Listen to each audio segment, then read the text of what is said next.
وعلیکم السلام خطبہ مسنہ کے بعد قرآن مجید فرقان حمید میں سے پارہ نمبر 30 رکوع نمبر 21 سورہ الق کی پہلی آیت کو آپ حضرات کی خدمت میں تلاوت کرنے کا شرف حاصل کیا۔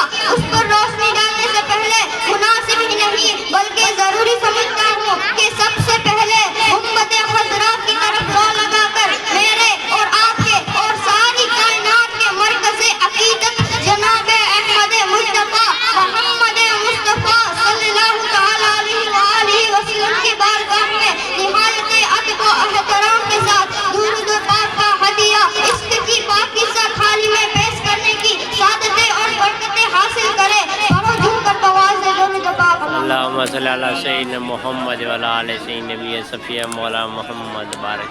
چند اشعار پیش کرنا چاہتا ہوں، بطور خاص ملاحظہ فرمائیں۔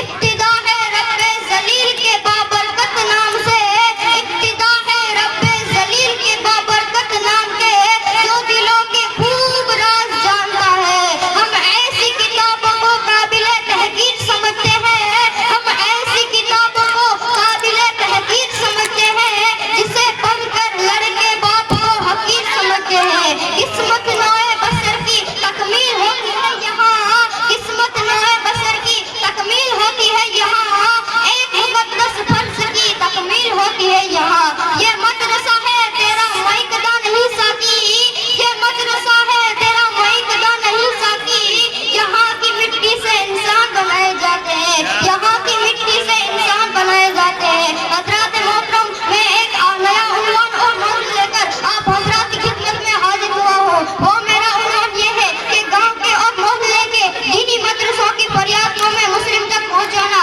حضرات محترم، میں میرے بڑے بزرگوں کا دل و جان سے شکر گزار ہوں جنہوں نے مجھے اس نئے عنوان پر تقریر کرنے کا موقع دیا ہے۔ حضرات محترم، اس بات کو 3 سوال جواب کی صورت میں آپ حضرات کی خدمت میں عرض کرنا چاہتا ہوں۔ سوال میں ہی کروں گا اور جواب بھی میں خود دوں گا تاکہ میری بات آپ کو آسانی کے ساتھ سمجھ میں آ جائے۔ پہلا سوال یہ ہے کہ گاؤں کے چھوٹے مدرسے کو آج